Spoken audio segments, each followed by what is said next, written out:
So hello and welcome. My name's Markabadi. This is, they can't see you, by the way. This is live inspirational community collaboration community.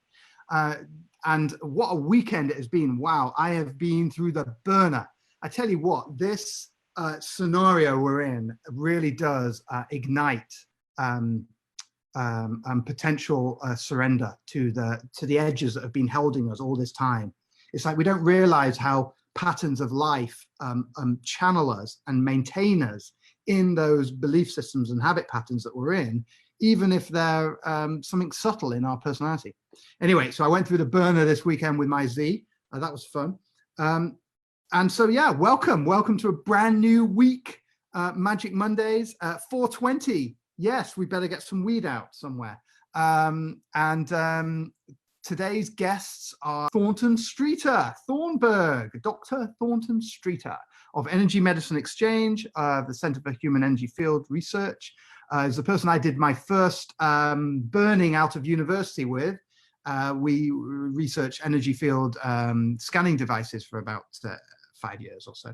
Anyway, he's going to be on later. So wonderful. And without further ado, we'll go over to Thornton Streeter. For those of you who don't know Thorny, I worked with Thornton straight out of university. Went to Exeter in Devon in England and India. We worked with energy field analysis devices, mostly the polycontrast interference photography. It's Harry Oldfield's machine, and some other electrocrystal therapies, another one of his.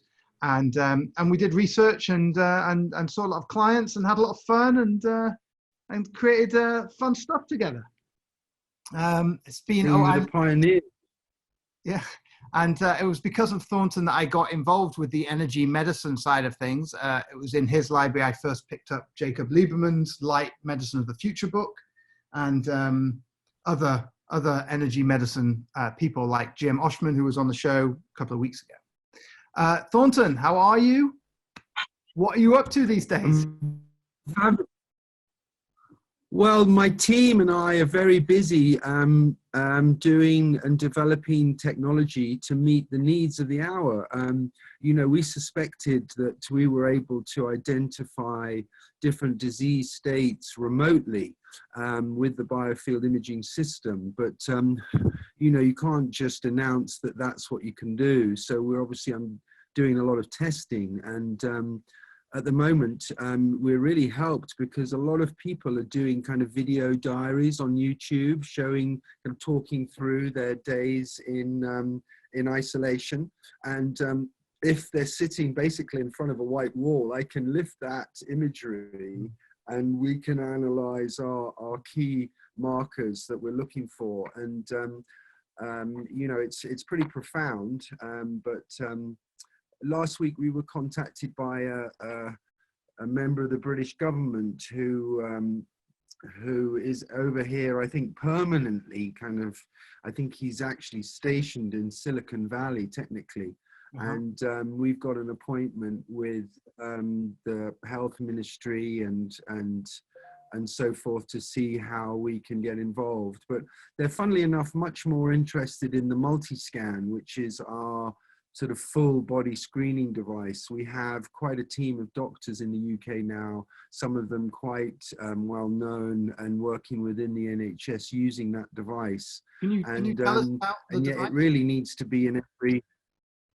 Well, yeah, I mean, Mark, about 15 years ago, I got interested in other devices other than biofield imaging. So when we were doing research, we could calibrate our research in a meaningful way in a parallel with a medical approach. So for that to happen, and as you well know, you know, our institute is very much a purveyor of do no harm. And so you can't really look in a sustainable way at the current medical screening devices because they all have a very powerful impact. And as I often say, it's actually a coin toss. If you're a 50-year-old woman going for a mammogram, whether that next mammogram is going to give you cancer, because there's a 5% chance of getting cancer. It's a cumulative. So by the time you've had quite a few scans through your life, that next one could be the one. And, you know, we're not serving our people in this way. So I became interested in a technique which is still not very well understood. You will remember that I think last year, I don't even want to give them credit. So a certain medical school in America announced that they discovered a new organ in the body. We'd previously had the mesentery announced as a new organ, you know, which to me opened the doors for discussion about anatomy and physiology. In the old days, we were excited that the Italians found a new tendon in the knee, but now they're discovering organs every other year. It seems that we don't really understand the body quite as well as we thought we did. But anyway, this new organ, so tell us about the new organ. They call it interstitium. Well, they call it the interstitium, but you know, I mean, you know, it's itself ridiculous, because my institute has been working with the interstitium, known as the interstitium, for, you know, a number of years. And it's the device we're speaking of, the multi-scan. Basically, it's a highly sophisticated signaling system, Mark. And what it does is it sends a signal from the through the body, from the hands to the feet to electrodes to the head. So there's only 6 points that we're actually touching the body. But because we send the signal from one to the other, we can see how it is affected on its journey. And so, you know, this really is the era of, you know, algorithms, you could say, you know, ways to analyze data live in real time. And when you can map a blip on the journey of a signal, and it always in the area of the cardiovascular system, you can slowly build up a picture. When I say slowly, our system takes about 4 minutes to do its scan, but it sends these signals racing around the body millions of times. So the end result is that you end up with a 3D hologram of the human body, and you can see all the organs, but you can see their functionality in data. And so if I'm doing a study promoting, you know, an integrative approach to healthcare, it bodes well when I've got FDA certified devices which can scan so many different things, even down to brain chemistry. So this device is even recommended and approved for identifying ADHD. And so it's a huge, wide remit. But the point is that you can tell in this 5-minute scan whether someone has a disease or not, including cancer. So it's a very effective and effectively non-invasive, because, you know, many of the tests that this device runs would otherwise be quite invasive to find out the you know, the functionality of your heart valves. You know, you have to drink radioactive liquid or inject it and sit there and have an X-ray. So, you know, I think the future of healthcare is preventative screening and obviously preventative medicine. But the fact that most of the technologies that we're developing in our institute can be used online at a distance, it means that we can reach everyone who's online. And, you know, in fact, the latest version of our system works with a drone. So I can deliver a parcel to anyone in the world, and the drone just flies out of the box, does a full set of images of the whole family if needed, and then it just flies back into the box. And even before the drone is sent back to base, we can process all those images and give real-time advice. And because the biofield imaging process is we call it the soul mirror. It's looking at all aspects of self. The alignment is so important. You know, I could be right about one thing, but not right about another. So my alignment's off. And as I've always taught in my, you know, training courses, I think we don't have a right to take someone to point B, what we think is good health, unless we really know where their point A is. Otherwise, we might be dragging them back from C.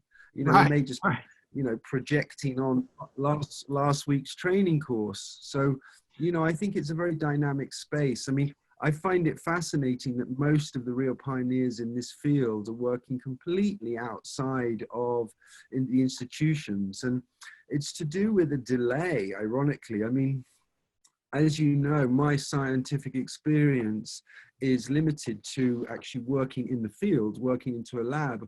I studied theology at university and I still didn't even finish that. So, you know, my whole education has been outside of the scientific paradigm as well. And I don't make any excuses for that, because it's allowed me and my team, they're all qualified scientists and doctors, but to think outside the box in terms of what might be required and what might work. And of course, you know, I think the one thing that healthcare lost pretty early on was the healing. And the healing element of healthcare, to me, is a kind of divine service. If nothing else, it's an alignment with, you know, the group consciousness. And you know, I find it fascinating, you know, in times that we're in now, that so many of us are sort of allowing ourselves to have a reset. And I was on a call earlier with some people, and you know, on the one hand, it's kind of an opportunity to work out what you haven't done right up till now, this moment. You know, for some of us, we've got our gardens, we've got our vegetables growing, we've got, you know, abundance, we've prepped, we've got our dal in the cupboards, or whatever it is. I'm not saying that's me, by the way. And others are perhaps stuck in an apartment, a one-bedroom apartment in the city, and thinking, gee, I wish I wasn't living here. And what I would say to those people is, well, you know, this is actually just a massive warning shot. You know, we're losing maybe 1 million people. I mean, it's devastating, the effect, but, you know, it's a virus which we're smart enough to work with and to become in harmony with. But, you know, 20 years down the road, if we had carried on at this sort of relentless oil burning pace, there wouldn't be any air. So, I mean, it's not just 1% of the population can't breathe. None of us would be able to breathe. So, you know, I feel that this virus is like a kind of a foot that's tripped the lemmings from perhaps running over a cliff and giving them a new opportunity. I mean, I'm a lemming, you know, systems, lives, and you know, process change. The lemmings used to run over an ice bridge, and it melted, and so their instincts were affected by global warming. You know, and we all need to be that way too. You know, but I have to say, I'm massively empowered by, you know, the movement that I'm part of, and in a way represent. You know, that, you know, so many of the people who are really needed right now are the kind of invisible carers. And, you know, I know my family's really busy right now looking after their individual communities. And, you know, my thing is to share brilliant protocols and to kind of, you know, inspire rather than conspire. I mean, that's really my main focus. There's so much chatter going on, but, you know, it's different layers of perspective. You know, on the one hand, Mark, I'll give you an example. I've done quite a lot of research into mobile phone shielding technology. And these two are samples from Slim Sperling, who was a real pioneer in Colorado in this type of technology. I've actually got another one up here, which is a energy dot. I think it's called a power dot. And we researched both of these in our research labs. And so, you know, I'm very confident that, you know, this technology has an effect. But there's obviously, you know, the other concept of, you know, if we blanket the whole planet in phone masts and satellites beaming these frequencies, you know, is that not going to sort of turn us into a pea soup? But I actually see what's going on in a much more generous way. I suppose I'm an optimist. And, you know, I see the divinity of consciousness emerging in two ways. One is in what we call evolution. You know, evolution, just us slowly all getting, is that me? Sorry, pardon me, yes. I'm elbowing my keyboard. You know, the revelation of evolution is, you know, Charles Darwin and so many of us have observed. And the other aspect of divinity that none of us can even predict is what I consider, as I just mentioned, revelation. And you know, we have the book of Revelations, but that's not, I think, what I'm talking about. It's just a confidence and a trust and a knowing in this divine play that not it'll be all right on the night, but that whatever pressures that we go through, you know, that we invent technologies, systems, whatever, the benefits are obvious. And for many, the disadvantages aren't clear at all, and we fight over them. But, you know, there's certainly been people, inspirers in my life. Bob Marshall is a good example, Mark. He set up and established premier research labs. And I remember him having a whole team of young sort of colleagues, and they would basically take on the sacred geometry of a city. And all the EMFs and all the chatter and all and they just sort of fix it in a way that those of us who are esoterically trained and perhaps scientifically informed understand we can do. Now, when I was young, my guru used to tell me stories. For example, she was at Oxford University. She would sit in the field with a friend of hers who was clairaudient. And she would draw these amazing pictures of the psalms and the hymns being sung, emanating from the church spires. And what they were saying was that there were different colors in the different seasons. The psalms are very specific. They have very specific harmonics. And so in the springtime, it's all about, you know, getting the seeds to germinate. And then the whole way through the summer, the psalms kind of blasted out through this community spire onto the fields to have a, you know, strong and anti-pest, you know, fertilized vibe. And then the psalms towards the end of the summer are about ripening. And you know, now when you think about a modern city, that, you know, each church is spire, the sort of sacred Masonic harmonic that is in there, is overlooked by the hollow mountains that Nostradamus spoke of. So, you know, how do we get our spires back? You know, how do we get to that our celebration of divinity in whatever land we're in, whether it's a mosque or a temple or you know, wherever we are, you know, those buildings shower the people and all the beings in their kind of remit with the harmonics that evolution and initiation have brought to these different, you know, cultures. And so, you know, it's a matter of using technology. And I think, as I said, Bob Marshall proved that it was possible. So I'm not afraid of 5G. I mean, I do joke about having 5G dreams when I chop down these plastic trees and palm trees we see along the roadside. But ultimately, I think that we're bigger than that. And I think that our mitochondria and our biofields will, you know, show their resilience in this way. And it's only those people who've allowed their higher sensory perception, their extrasensory perception to become ignored and to be unaware of their light body that have got these weaknesses. I mean, you know what it looks like when you see a Kirlian picture of someone's hand. But don't you think that's the majority of the population? You know, the only people who that's are... why we're both... Well, that's why we're focused on education, Mark. I mean, that's front and center. There's no reason why people shouldn't have access to their birthright.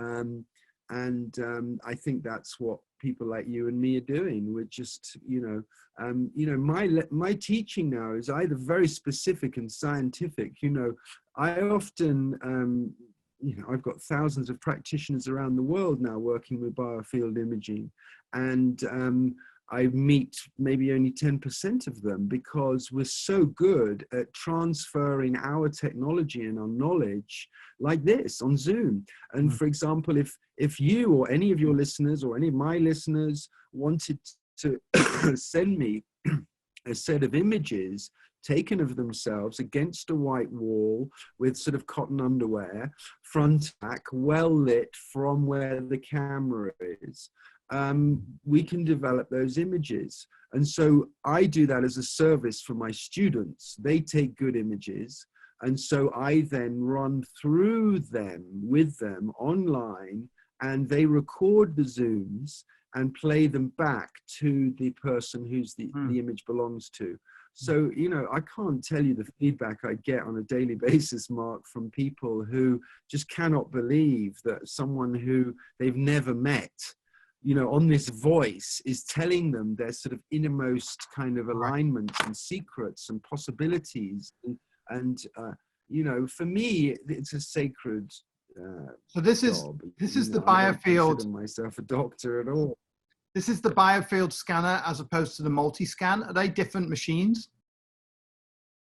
Yeah, the multi-scan is an in-person technology. So, for example, my biggest client with the multi-scan is the guy called Tony Robbins, who's quite popular in America. And he organizes all these kind of be the best you can events. And of course, for all his inner circles, he's got all our machines standing there in rows, and you just stand on it and you put your hands on the screen, touch screen, and you just get a complete, you know, it's like the ultimate MOT basically. And you can see it all for yourself. But then of course you can monitor your progress. And like I said, this is integrative technology. So the final page of the printout is what foods to eat and what foods to avoid. So it's you steering the ship in a way, because you've got this foresight and you've chosen to be proactive. I mean, you go to a gym and, you know, we meet these incredibly handsome, fabulous looking people who the next week drop dead with a sort of unseen heart condition. I mean, people are beginning to understand that health is so much more than that sort of what you look like and how amazing your dentist is. So, you know, I want to deliver real health to people, and I think that's what we're doing. So yeah, the Biofield Viewer is the one that allows us to work online, Mark. And you know, I've always been very inspired by, you know, young scientists, and I've always had a lot of room for them. So as you know, I'll happily take on any number of interns or, you know, colleagues that are fascinated by the subject, because it is taboo in most universities. And in the most recent few years, I have to say that there's been a really, like, I've just been blessed by some fabulous geniuses. There's a guy called Shaish who's when I first met him, he said, I'm a growth hacker. But he's more than that, because he's an enlightened internet guru. And, you know, there's so few of them about. And then a fellow called Mohan, who runs my my lab in Panjim. I mean, he's a young fellow, but his shoulders, just, I can't imagine. You still have that building in Panjim? Because of their, very much so, yeah. I mean, it's one of our most active centers. You know, we moved out of Pune because there was so much chatter, really, that our subtle energy equipment really got a bit overwhelmed by it. So, you know, we felt we might as well, you know, just be a lot closer to nature. And that certainly proved to be the case. We've carried on doing all our different studies for different people. Our biggest client at the moment in research terms is LifeWave. They're based in California. Huge business, doing incredible technology, these patches that you wear. We looked at a patch that they have called the X39, which is very popular. And one of the key things that we were looking at, and this is again one of the amazing features of the multi-scan, Mark, is it works out your biological age. And so we can study biological age in, say, 100 people over 3 months who are wearing this patch. And, you know, this is one of the things that, you know, is a kind of holy grail of non-emergency healthcare, let's call it, is anti-aging. And so if you can actually prove that just by wearing this patch, you can lower someone's biological age by a few months instead of them actually aging, it's pretty impressive.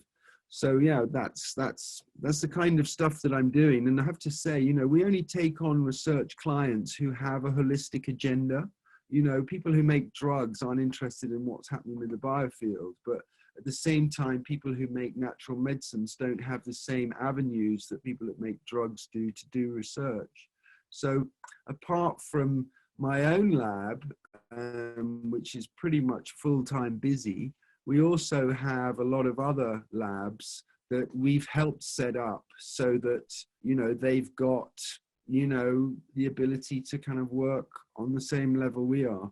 And, you know, there are some fabulous things happening in biofield science. I mentioned the word taboo earlier. You know, for me, you know, if you look at it, there's very, very few places around the world that will study what we call subtle anatomy or the human biofield.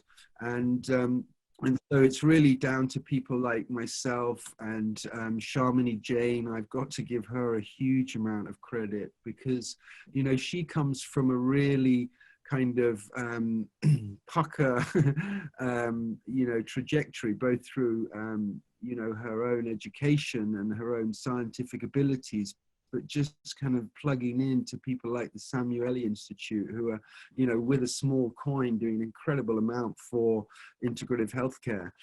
So yeah, she's just an absolute champion. And I mention her because just in the last couple of days, her and her team have just published a kind of great big new perspective on biofield science. And that's going to easily be Googleable by any of our listeners. Or, you know, if you're a member of EME, you'll probably see the link on the page itself. So how are you feeling that the environment has changed from the traditional medical or less traditional, I would say, but the more allopathic medicine to energy medicine? How is it become more open or more closed in the last 10 years? Well, I mean, all you've got to do, Mark, is go on Twitter to answer that question, because there's a whole gaggle of skeptics who make it their life's work to Wikipedia slam the crap out of anything. And I, from time to time, enjoy going on and sparring with those guys. My moniker is Sitting Duck. But yeah, I mean, I think it's very sad, really, and I think it just reflects the kind of the irony of where we're at the moment. I mean, the world is in the middle of a car crash of epic proportions. There's no sight of any end. Places that thought they'd sorted it out are getting reinfected. It's like the genie's out of the bottle. It's like someone's poured acid into the... I'm sorry, we've got a delay, obviously, on the internet. But you feel that the virus is as it's being portrayed by the widescreen media, because there's a lot going around the internet that says, you know, it really is not this severe and it's not this issue. But are you not from that school? Well, no. I mean, I, to be honest, am incredibly well informed. I think I watch Alex Jones and I watch Natural News and those freaks on that wing of the spectrum. But I also watch mainstream media and Democracy Now! and try and get a kind of unfiltered, you know, information. But I've got no time for conspiring, Mark, at all. I think it is a divine revelation from every breath to the next. And nobody on earth has a fucking clue what's going to happen next. And so I don't believe anyone who wants to tell me something else. You know, whether this virus was developed in a lab and it escaped the lab, well, that could easily be the case. I mean, I'm not denying facts. I'm just saying that most people like David Wilcox and David Icke genuinely don't have a fucking clue what they're talking about. And I honestly don't know why people listen to them. seems to be a lot of people listen to Ike. He got his view with London Real, got his interview, his two got ridiculous audiences. And it might just be because well, sorry. No, it's okay. It might just be that people are scared, you know. Yeah, I think people are scared, and I think that's why it's much better to inspire people. You know, what I've been sharing on my social networking is my excitement of my seeds growing, and the raised beds that we've built, and the little forest garden that we've dug, and the greenhouse that we're going to put up. Because, you know, for me, whatever's going on, the message is, you know, be self-sufficient, and, you know, look for the source of your radiance within your own space. And, you know, that's why I'm equally excited about, you know, designing racks that can hold seed trays outside people's windows because they don't have, you know, square footage to grow in.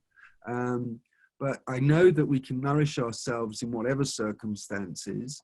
You know, I think that's the very first thing, is to feel safe and abundant at home. And, you know, that's perhaps you're speaking to the fear.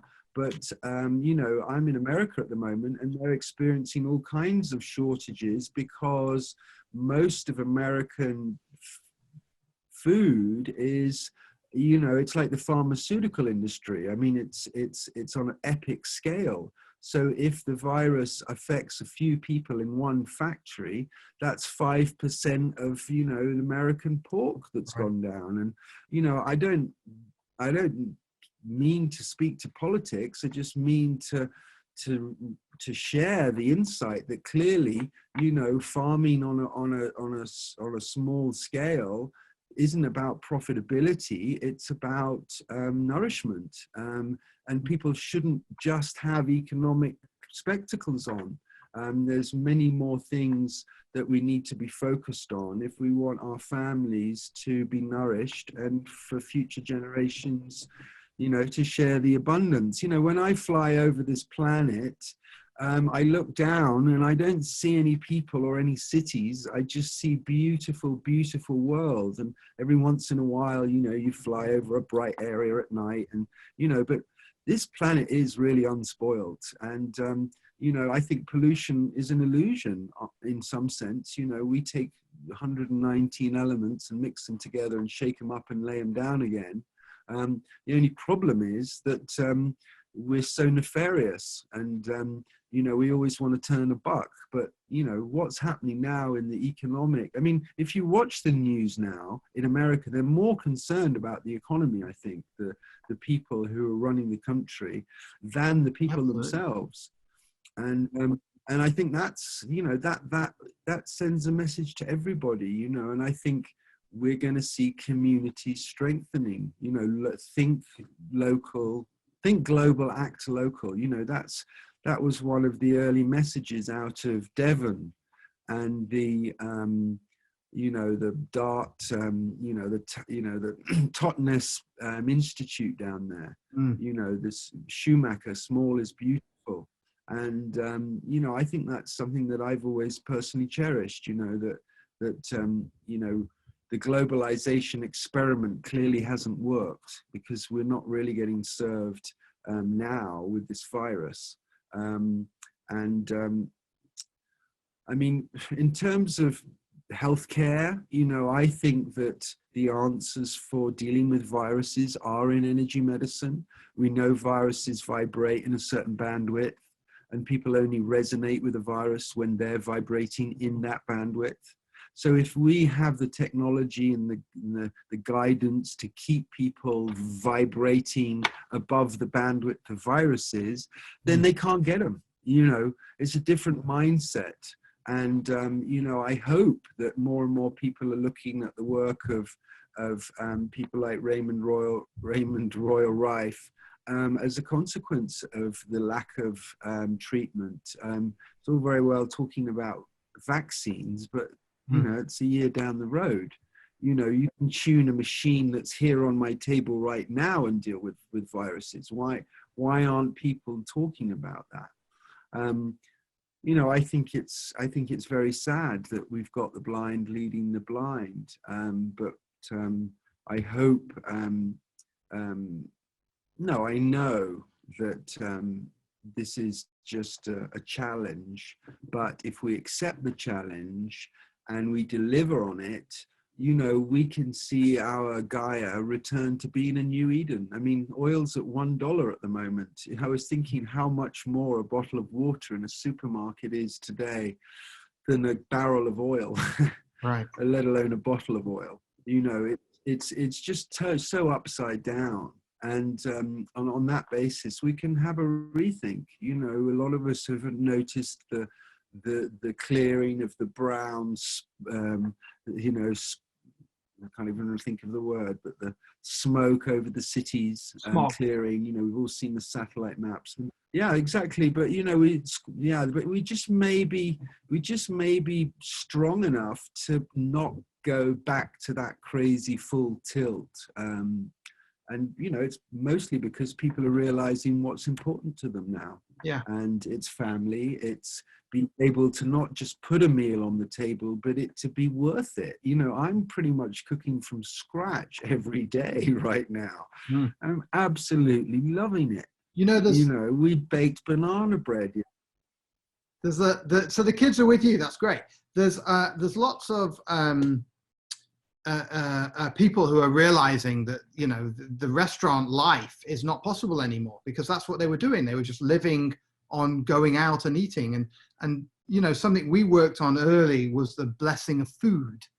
You know, the sacred thing, the thing that every culture on the planet does, blesses the food and water because it's sacred, and to make it sacred.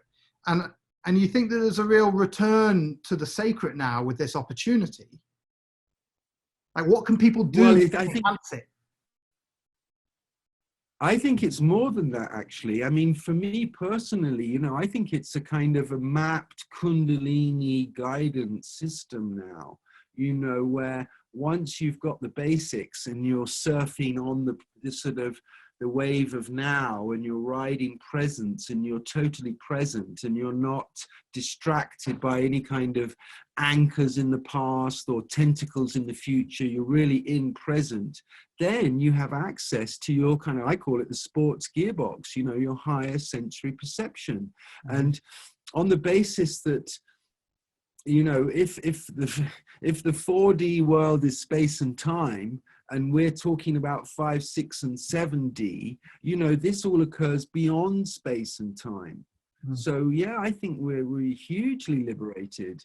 But specifically to your thing about blessing food, I mean, we just do not realize the abilities that we've got. I mean, you know, they talk about you know, awakening, you know, I mean, it really is like that when you have conscious access to these tools, which are just latent in so many of us. You know, I mean, I talk about the tie, the silk tie being the chakra condom, because businessmen go in and they shield their chakras, so they never really connect. And I think that's, you know, I think it's time for us to kind of loosen the tie and, you know, really understand what this equipment is and what it does. And, you know, that's what I enjoy doing the most right now, is teaching that aspect, having spent, you know, 30 years being, you know, inspired and to a certain extent initiated by Dr. Moose and her Zoroastrian perspective, which is such a clean angle on the Vedic understanding and the theosophical understanding of all these different things, that yeah, I just feel empowered to share it in my kind of funky, lay, easy to understand way. And I for me, it's about claiming, you know, I don't think you have to you don't think you have to be able to put your leg over the back of your neck for salvation. I think some people think they do, and that's brilliant. I think it's great to be fit and healthy, but I think it's much more about showing up with your entire being in a certain state. And when you know how to do that, with all the humility and grace that is required to sustain it, that's something to celebrate and share, because that's real magic. And that's why I'm here with you on Magic Monday. Yeah, and 420, Thorny. I know, it's so appropriate. So appropriate. So appropriate. So what is it people can do to, you know, the turning up being more authentic with their state? What can they do? I mean, they don't necessarily have access to the technology you've got, although if they get in front of a white wall, you'll process a picture for them. What can they do in every day to reconnect with that authentic showing up? Okay, well, the best way for me to answer that question is by looking back over the last 6 months of advice that I've given to different people and valuing which I recommended the most often. Right. And so in terms of my top 5 most likely to have recommended things to people, the first thing is, are you grounded? You know, are you grounded? And if people will know that whether they're grounded or not, but they'll look down at their feet and they'll see whether they've got rubber-soled shoes on. If they've got their shoes on, or if they're in a building that's 2 stories high, the chances are the electromagnetic fuzzle in the elevator or the escalator or whatever has tripped their grounding.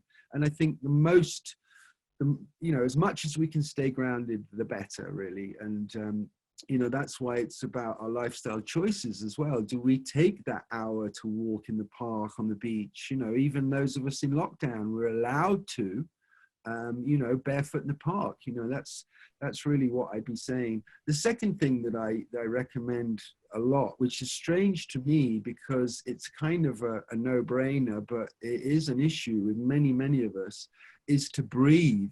Because when we see a lot of yellow in the biofield, that means people are mentalizing a lot. They're just thinking, their minds are going. And, you know, I say to people, you know, this is amazing because yellow is already really bright. And it's like base camp. You've already come so far up the mountain. Why are you loitering with all these empty oxygen cylinders and not, you know, staking your claim to your own Everest? And it's all about thinking rather than doing, you know, mentalizing their divinity rather than accepting it. It's a vacillate between thinking that there's somebody and accepting their divinity. I think that's what it's about. And in that process of mentalizing, whatever it is, we don't breathe. And so people who really mind fuck, they're just not getting their fair share of breath. And in the Vedas, it says, as I understand it, you know, we're awarded a specific number of breaths. And so ultimately we should take them deep and slow unless we're making love, you know.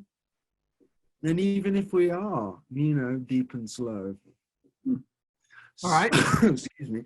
So another tip that it really comes out of my mouth almost every day is about dental hygiene. And unfortunately, you know, we are in a dark age of dentistry where, you know, a lot of us have, you know, had amalgam fillings and what have you in our teeth. And what happens is metal is like a coral reef, and especially in teeth, to bacteria. So, you know, it becomes an acid house party. And you know, many of us cannot afford to go to have the fabulous holistic dentistry to remove those amalgam fillings. And, you know, that's why I'm inspiring people around the world. You know, you can end up getting a free holiday in different times to Mexico or India and have your fillings removed and replaced for those white ones. But in the meantime, you know, I recommend oil pulling because oil seals up all those invisible cracks between the fillings and the teeth, and it sort of gets in there, and it basically it's just the whole mouth, the whole jaw becomes a much healthier environment. And in fact, Mark, a lot of people that I see who have dental issues, you see all this congestion in the field around their throats. And, you know, you can tell that their immune system is basically having to work pretty hard to maintain this homeostasis because of the heavy metal toxicity and what I'm speaking about. So oil pulling is just like almost number one tip for people. And you can use coconut oil or sesame oil, and it's just magic. You know, it really is. And, you know, it's one of those things, you try it for a week and then you go, wow, you know, I actually feel better. I'm not falling asleep so early in the evening. And, Right. you know, there are measurable changes.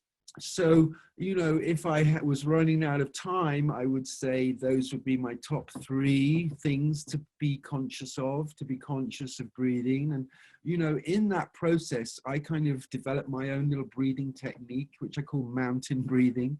And it's just about consciously breathing. And effectively what you're doing is, geographically, wherever you are in the world, you're connecting with the closest mountains.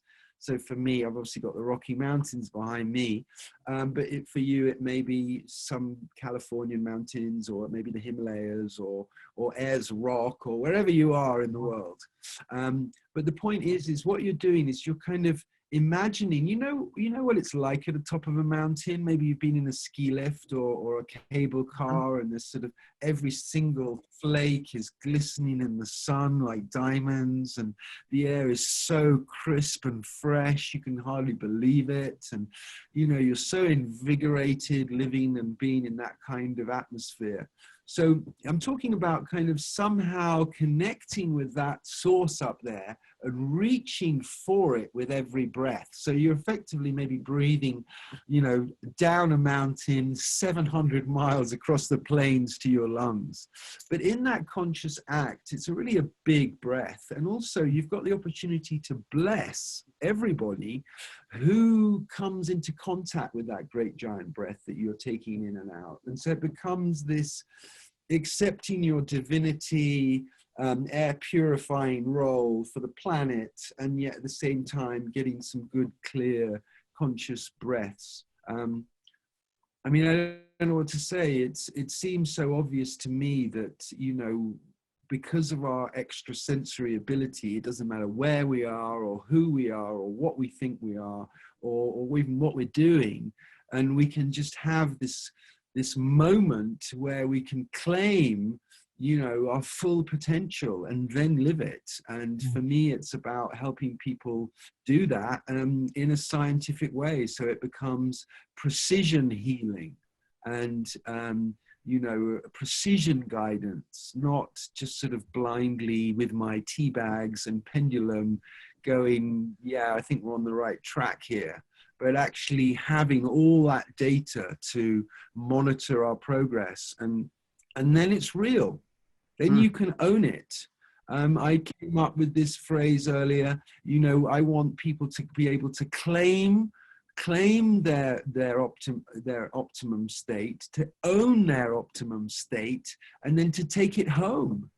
You know, not just for that day. Woohoo! Yeah. You know, this should be something that we can maintain. And I did some studies with a doctor in America, amazing fellow called Jeffrey Tarrant, who's a real genius on brain mapping, Mark. You should get in touch with him. Yeah. And he works with the Biofield Bureau. And we did a study for the pranic healers. They have an annual conference around the world as they kind of get their science up to speed. And it was fascinating because the subjects were doing this twin heart meditation. And there were a whole load of real adepts. And of course, you know, when you see someone who's a master, their biofield is fantastic. And, you know, you just honor them. That's what I do. I just, wow, you showed up. Well done. No more to be said. Next, please. But, you know, for all the novices, you know, they're in a right mess. So we had 10 novices and 10 masters. The 10 masters all looked amazing and the 10 novices didn't. But what was amazing was the entrainment. You know, within a week of these young people starting this meditation, they were all up to the mesa with these other guys. So it really isn't like, you know, you take the scenic route, yeah, but, you know, it doesn't have to be 100 years. You're going to have to excuse me. I'm going to have to let the dog in. Otherwise, he's going to scratch the door. All right. Ozzy, come. Come, Hampton. So this is this has Sorry. been it's right. This has been great, Thorny. So that was good. That was good advice. Grounded, breathing, dental hygiene, oil pulling, and do your mountain breath. Breathe in your closest mountain. Bless the people along the way. I like that. Yeah. Tell us about your latest work. What you're doing online? Are you doing online training courses and stuff? Well, I mean, because of the virus, things are changing a bit. I mean, I am booked in to speak at a number of events around the world in the next 12 months, but whether they're going to happen or not, I don't know.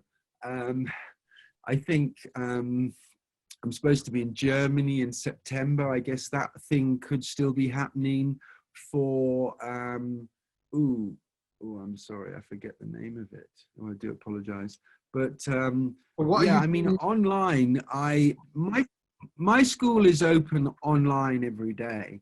And I think that's one of the most exciting things about technology is that people don't have to wait till September to start a course. They can start on their day one.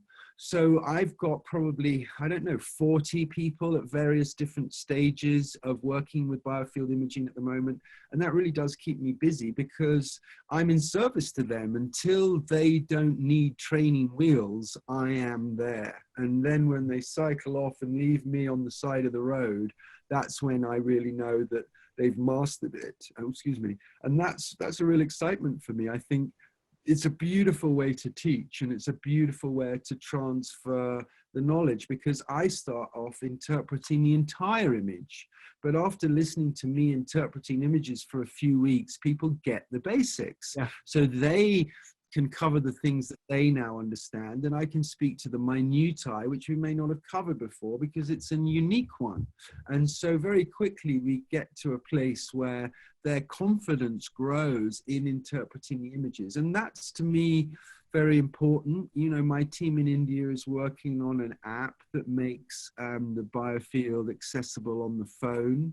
Mohan and Shesha are really the leaders of that project.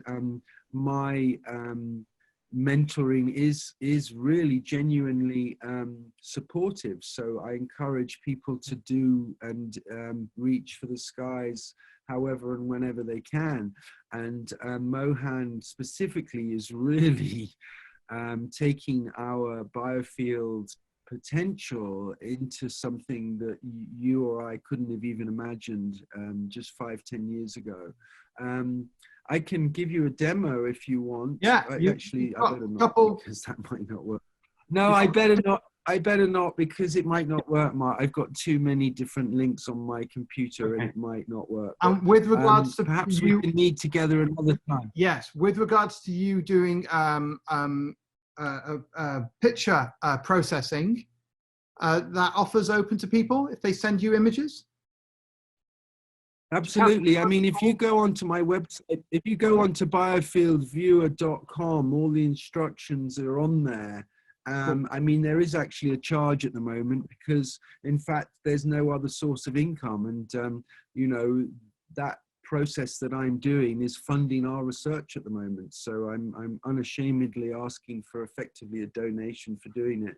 What is for those that can't afford it, just have a look on the website. I think it's £75 for, you know, not just processing the images, but a full kind of interpretation. I mean, that may go on for a couple of hours. Yeah. But, you know, if people have funding issues, obviously, I'm more than happy to do it for free. Yeah, you know, yeah. It's just send you a message if they've got fund issues. Yeah, and unfortunately, I've got one of those ridiculous names, which is relatively easy to track down. Both all the skeptics who've called me a fraudster and a lunatic over the years, but also if people genuinely just want to get in touch with me. Right. Thornton Streeter. Well, thanks so much for coming on. It's great to see you. Good full beard you've got going on now. Like it. And no, mate, this is shaved. This is shaved. I've had my winter beard off. This is just the next. Yeah. I mean, we're a bit grizzly now for sure. Yeah. Oh my God. I mean, my winter beard was proper thing, you know, that keeps you warm. You know, it's like having a sort of an animal around your neck. And But now who's that we've with got you? the sun, Who's with you in Colorado there? well, that's really the main reason why I'm here. My partner Justine and her daughter Sienna sadly lost their house in the Paradise Fire Oh, last November. You know, yeah, the whole town went up in smoke. yeah. So, you know, we were courting, and I realized, you know, I suddenly had an irresistible opportunity with this empty holiday home here. So they moved in, you know, with all their animals, and now it's really a home away from home for me. Right, And I don't like to leave, to be honest, but, right. you know, one has to. My next trip, I think, is to Mexico. I'm working with a fabulous place called Quixmala. And there's a couple of real pioneers in your state, a guy called Jerry Tennant, and a guy called Robert Slovak. I think they're both kind of quite well-known characters in California and in the holistic health movement. And I must admit, I am doing my homework on them both.